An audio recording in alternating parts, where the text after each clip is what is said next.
Yeah, let me get this up here. I see you wrote me a couple of questions about things we didn't learn yet, right? So we're going to learn them first. If you have questions, you ask questions afterwards, not before.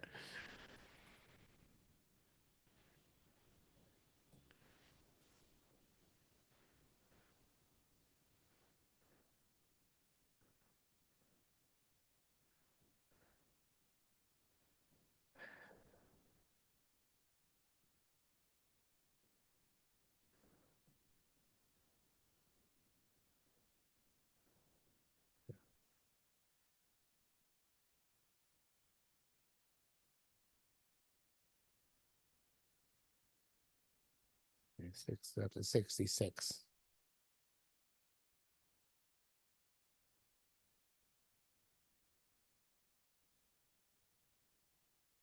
Okay. Um,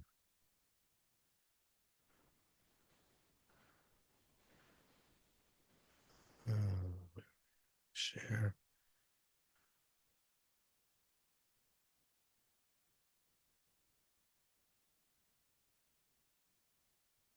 Okay, so we're up to 66, not 67, 66, I think. No? Yes. Tefillah tzarich l'chol davar. You need tefillah for everything. Abi shnichzem Hashem Yisbarach, even though something is decreed from Hashem Yisbarach, which is an amazing statement. In other words, HaKadosh Baruch can make a decree, but you have to daven. There was a famous Israeli philosopher who was ostensibly religious. His name was Yeshayahu Leibovitz, who said that tefillah is a chutzpah to HaKadosh Baruch Hu, because the tefillah, why would you daven? Hashem knows what you need. And it is a very good question. Why do you have to daven? Hashem knows what you need. So Tzadok is answering that question here. So he's saying you need to daven Abishnichzim Hashem Yisbarach. Even though Hashem decreed something, Hashem made tefillah an essential component of the bria. Why Hashem made tefillah an essential component of the bria? It's an excellent question. Okay, that's what we see. But hello, Tirem Elio, you see Belio, Shel Malach Hashem. Hashem said, "Hey, Rel Achav, go bestow yourself to Achav at Namu Matar, and I'm going to give rain." Hashem said, "I'm going to give the rain." Nevertheless, Nemar Chakar says afterwards, Olo Rosh Carmel, he had to go up to the head of Carmel, and Vayikar, he had to spread it, he had to do all sorts of activities in order to daven. Shehirba B'tfilat Shavua Geshem. He had to daven a long time for rain to come, even though Hashem said it's going to rain. So you see the way the world works, for what reasons that Hashem decided, is that things don't work without davening. The Chachamim said excited in Rosh Hashanah Yom Kippurim.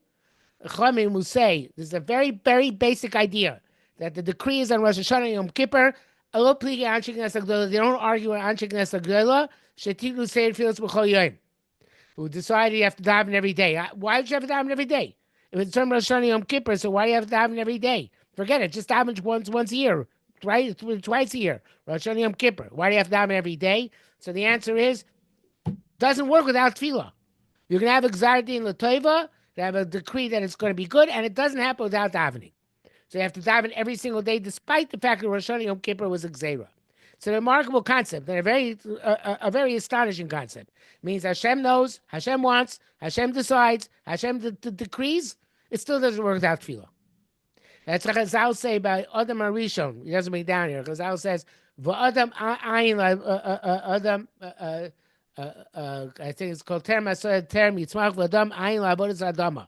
Says nothing grew until Adam Rishon came put in Gan Eden because you needed man to work the land. How does man work the land? So Chazal say, what do you mean? It's Gan Eden? You don't have to work the land. I needed man to daven. For Adam daven, nothing happened. Nothing grew. There was nothing because tefillah is essential in order to open things up. If nothing else, that's how Kosh Baruch Hu gave man control and governance and a role in making the world work. In other words, everything comes from Hashem except one thing, tefillah. Everything comes from Hashem except one thing has to come from human beings. At least, if you don't, even hold all other ishtadlus, any other efforts by human beings are unnecessary, it's necessary for human beings to daven. Okay, so therefore, even there's a decree, people have daven day.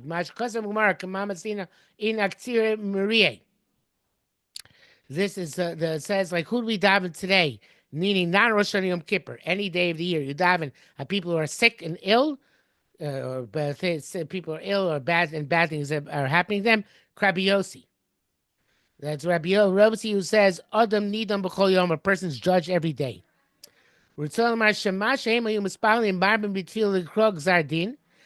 which they used to daven and in very much and increase their davening when necessary in order to rip up decrees from Shamayim. Zel leave Rabbi Yossi. It's going Rabbi Yossi who says, Adam nidam b'chol yom, a person's judged every day. So it would seem that Rabbi Yossi argues on the whole concept of Rosh Hashanah Yom Kippur, because Rosh Hashanah Yom Kippur seems to say that everything is decreed on Rosh Hashanah Yom Kippur, and that's it. Rabbi Yossi says, no, a person's judged every day. So HaTzaddik says, and this is one of the most important statements of all the writings of HaTzaddik, the next statement. The next statement says, V'mamar yigi'i. Mamar yigi means a statement they made with a specific goal in mind to determine, to get to a specific place where they would say that this is actually the way Hashem has to conduct the creation. Whereas whatever Hashem's cheshbon was, Hashem might have initially decided things should only be decided on Rosh Hashanah Yom Kippur. Chazal came along and said, no, we're changing things around. We're saying that Sha'amu kain la'alocha b'mechuvan. They said this as halacha deliberately, even though in Shamayim maybe halacha wasn't like this. Even according to the laws of halacha, they shouldn't necessarily have ruled this way. It doesn't matter. This is their will. That our davening today should be like Rabbi Yossi. They should work even to rip up the Gzar Din of Rosh Hashanah. In other words, we stand Rosh Hashanah, these beautiful tefillos, in the sign of Toikev Kusha Sayom Ki Narav Ayom, everything is decreed Rosh Hashanah. Along came Chazal and said, yeah, that's true. Might have been true from a Kosh Baruch's perspective. It doesn't matter. We're changing things. So we're allowed to change these things. We're changing things, and we're determining halacha in order to change this. And it's going to change every day. So on the one hand, yes, like you're asking, why? How can a certain tefillah overturn the heavenly decree simultaneously upholding the principle of Xeris fixing Rosh Hashanah? The answer is it's harder to change every day, but it can be changed every day. In other words, yes, it's easier to be Zoich B'din in Rosh Hashanah because the Rosh Hashanah is the time when the allocations are made in heaven, and they're generally speaking made in general to be fulfilled. But and therefore, it's like kind of coming and reversing something which is already, at least to a certain extent, determined. But Chazal saying, okay, doesn't matter. We can change. We can give tefillah that koach that will overturn things, and things that will change based on our say so. So that's what Chazal is saying. Chazal say we determine that this is the way it should be, and therefore davening works every day. Okay, so therefore, again. You need tefillah for everything. Now you need tefillah for everything, but tefillah works for everything. And tefillah works even to change the things which are determined on Rosh Hashanah. So therefore, what happens is that Chazal say that we determine that tefillah is effective all the time. Again, it's not going to be necessarily as easy to affect the change on any day of the year as Rosh Hashanah, but yes, we can affect the change. And otherwise, there'd be no point in davening for cholim, no point in davening for middle of the year for anything. The reason I'm familiar here for anything, and not just Rosh Yom Kippur, is because tefillah is always necessary, always effective. He's saying two things here. He said, first of all, it's always necessary. And even though there's a Gzar Din, you still need tefillah. But it's the flip side of that is saying that not only is tefillah necessary, but tefillah has the power to change things around all the time. Okay, so that's what tefillah does. Okay, that's some of our very, very important idea. Well, the tefillah on Har HaKavel doesn't show anything about the metaphysical mechanism. It just shows that the tefillah on Rosh Hashanah, the tefillah is necessary. He says that you need to have tefillah even after. I'm not sure what you mean by metaphysical mechanism anyway. The tefillah is necessary in order to be able to accomplish things even after Hashem determined. It's not enough that Hashem determined it. Hashem said the human beings still have to make their ishtadlus. They have to make their efforts. What their effort, nothing else, their effort is that there be a tefillah on Rosh tefillah that brings about that the decree be brought into play. Okay, Samach Zayin. B'chol madrega, every madrega person goes up. Yesh lo lachzor lo shuva chatov. He has to go back and do tshuva again on his sins. So this is something which Reb Sadia Gon already said. It's not quoting Reb Sadia Gon, obviously. Sadia Gon says every day does tshuva because relative to his madrega the day before is on a higher madrega. And since he's on a higher madrega, so everybody has to do tshuva over again because he's now on a higher madrega than he was the day before. So Tzadok is taking it from a different angle here, but it's the same idea that every madrega you go up, you have to do tshuva on your chatoim. This is my sins are always opposite my eyes. Even though a person believes that his tshuva has already been accepted. Since you're not standing still, he was going up from level to level. So therefore, relative to your level today, you should do tshuva on a higher madrega. I don't know how this works. Don't ask me how it works because I don't know. I have no clue. I know what it means when Tzadok is saying that one does tshuva on the next day because one is a higher madrega more than a person did the day before. I don't know. I really don't know what it means. All I know is that the principle I understand. The principle is a person I am madrega, so therefore a person has a new way that they can perceive the sin that they did and learn from it in a different perspective, and therefore there's a new element of tshuva. Because tshuva is always learning from the Avera, either using it as a drive to do good or understanding where one went wrong in order to avoid in the future. There are all sorts of things one can learn from the Avera. And evidently, if you're on a higher madrega, you can learn on a higher level how. You can learn on a higher level how to go forward from that Avera which you did. But I don't know. That's a principle. I don't know how one does it in practice. I can't explain it. What I can say is, Reb Tzadok says elsewhere that if you've forgotten Avera, you didn't deliberately forget it, but if you got it on your own, so then you evidently did tshuva on it. So therefore, the point is that a person, if he remembers the Avera after Yishayim Madrega, so then there must be something which he can additionally do as more tshuva, and it's a beautiful principle. I have no idea how one does it in practice. V'noida divrei Arizal, it's known from the words Arizal ki began Eidim b'chol eish shemali Madrega Yosef Gedola. When after a person dies, when a person goes from each level higher, most even the dactical love b'chatav l'nishol kol chet katan. Arizal evidently says, and again, who understands these things?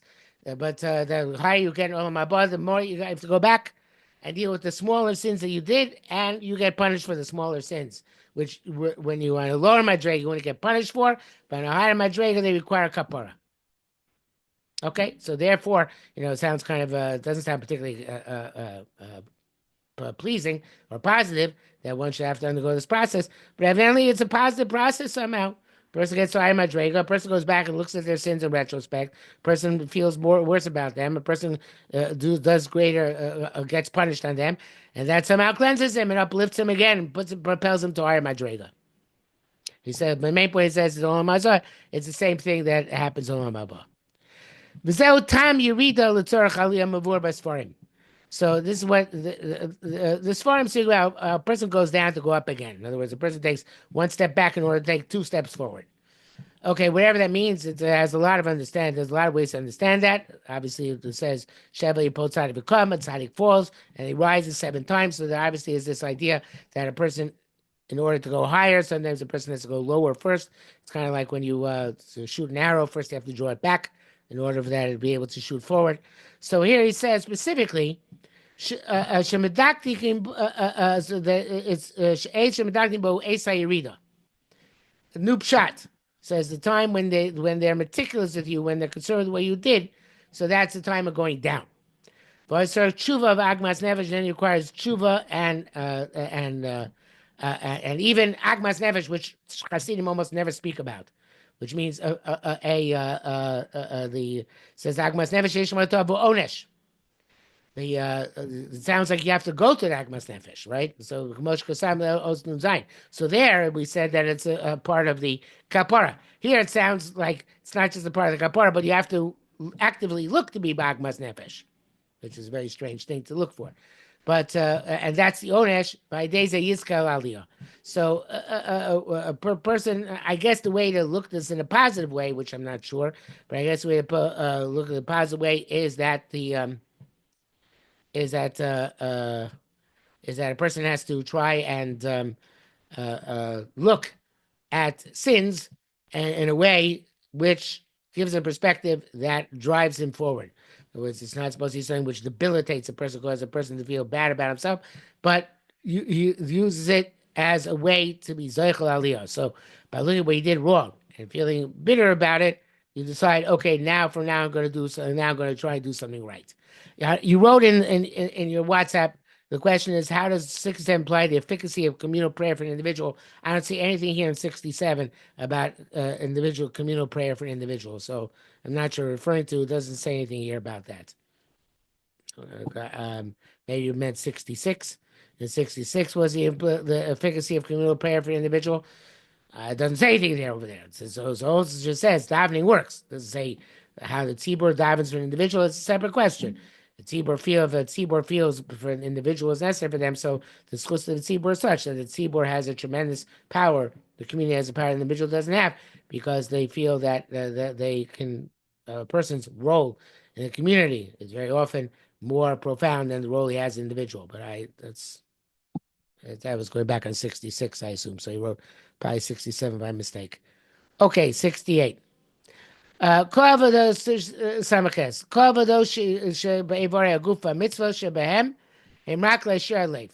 So he says all the avodas Hashem which we do with the limbs of our body and the mitzvos. In the final analysis, it's to get the heart in the right place. Vikar leif, and the main thing in a person is the heart. That's where Hashem dwells within a person. Hashem is the heart of Am Yisrael. He's the rock of my heart, or the creator of my heart, or the designer of my heart. There are all sorts of ways to interpret the word sur.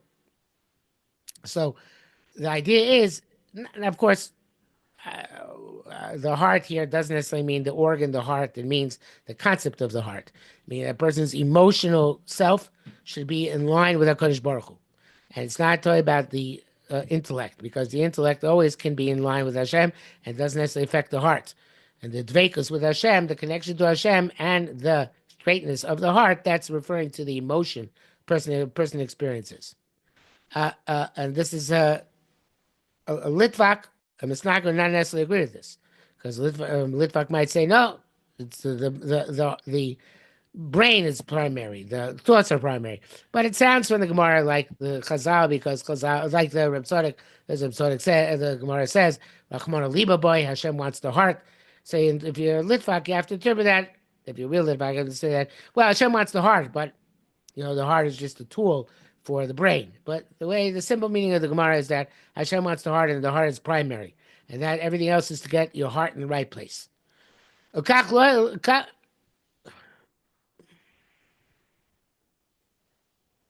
do you mean why it's called storm and fire? The storm and fire affect the heart. Whatever emotional, by the contrary. That's whole Musar be spileless, where he saw Salanter is that the heart is only affected by intense emotion. Of course you need intense emotion. Eventually, maybe you don't need it, but at first, for sure, you need it. You need to emotional experiences. Emotional experiences. You can't just be in a state of placidity and calm. That means you haven't activated your emotions. If you go through all the other emotions, then you can be placid and calm maybe afterwards. You have to first change your and work on your emotions. I think it's clear. Okay, so the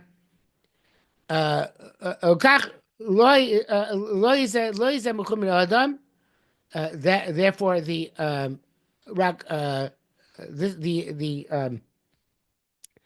or the mitzvahs themselves are not what's wanted from a person. All these things bring to what's wanted from a person. Like the Zohar says, very famous Zohar, Tarek mitzvah shem Tarek itin. Do 630 mitzvahs, 613 suggestions. So eating really means not so much suggestions, but eitzos means advice, forms of advice. Meaning that, what does it mean? The mitzvahs are forms of advice. They're advising a person, so to speak, how to deal with his heart. So mitzvahs are the tools in order to get the heart to the right place. Zamar, and that's what it says. Zamar, that's it says Achar Ruach Rash, but you have to go through the Rash, right? You have to. That's go for the first. There's wind and there's earthquakes. V'lo barash Hashem, but it's not. It's not in the Rash. God's not in the Rash. Achar Rash Eshin, after the earthquakes of fire. V'gomer. Kikod Hashem enu b'davar nirgash v'marish. The honor of Hashem is ultimately not in the emotions which you have to go through, though. You must go through the emotions. But afterwards, when I call them Mamadaka, it comes through in the silent and thin voice, voile, which is the heart, which nobody else can see. So therefore, it's all internal. It's not on the outside. All those things on the outside are necessary because the impact on the heart. But then the question is what's inside the heart, which nobody else can see. So you have to go through all the motions, and especially in Hasidus, there's a tremendous amount of avodah with the vorim, with the limbs, much more than you have, which just mitzvahs, because there's a lot of singing and dancing and all sorts of other activities. And the original Hasidim did all sorts of other physical activities like somersaults and all sorts of other crazy stuff. So this is all necessary in order to impact on the emotion. But the emotion which is primary is the emotion which is deep inside, and nobody can see that. So all those things which are external are necessary in order to impact. But the main thing is what goes on inside, which nobody else can see.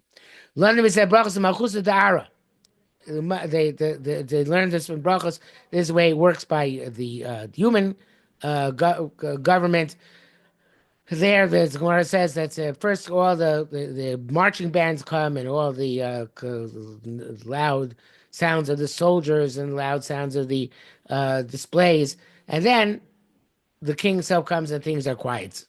And the Moshe of that is to the rabbis as well. They're the people who are the rulers over themselves, who rule over the Yetzirah.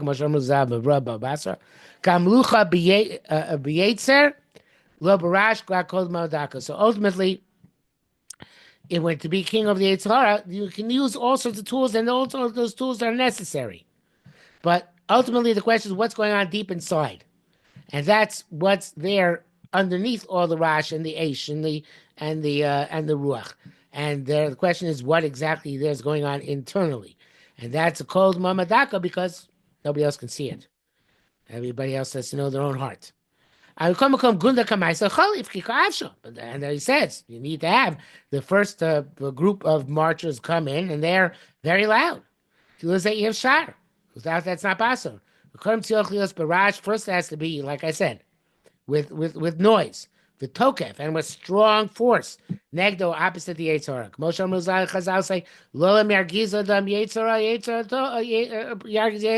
Yetzirah. Person has first used rogas.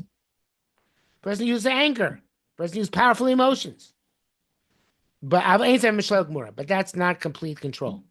It's like the Baal Shem Tov says, first, Baal Shem Tov says, in davening, first you have to be you have to move around a lot, and then you have to be silent and straight and quiet. But you have to go through the movements first before you get to straight and quiet. Rakasher, believe is when you can do without all the outer trappings. Okay, Rakasher, believe Rash without when he's without Rash. Rakin Shemadav Mechel Libi Chalab Kirbi. The Mechel says, my heart is empty within me. So that's only he killed the Yetzirah with his fasting. Shurash neged taiva. So it's interesting what the Tzadok says. Fasting is also external. Fasting is something which is Chazal are very conflicted about if fasting is a good thing or a bad thing.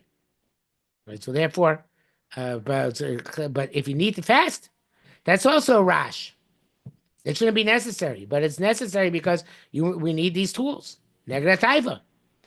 But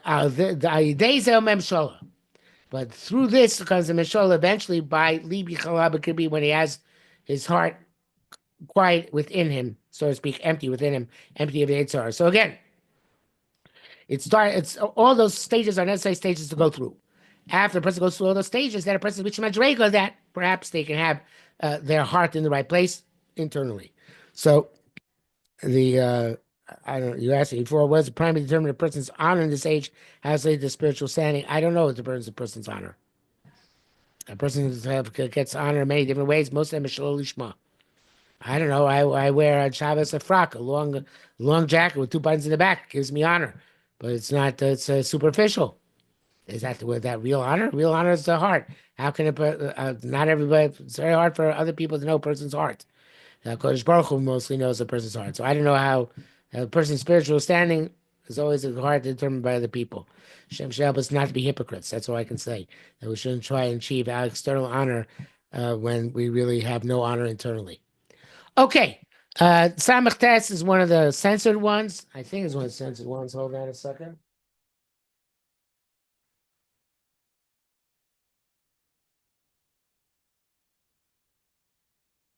Yeah, it's a censored one. Very important one. Very controversial one. So we'll leave it for next week, though. It's a very, and we'll have to send it to you. Okay, that's it for today. Have a great week. Any more questions, you can send them.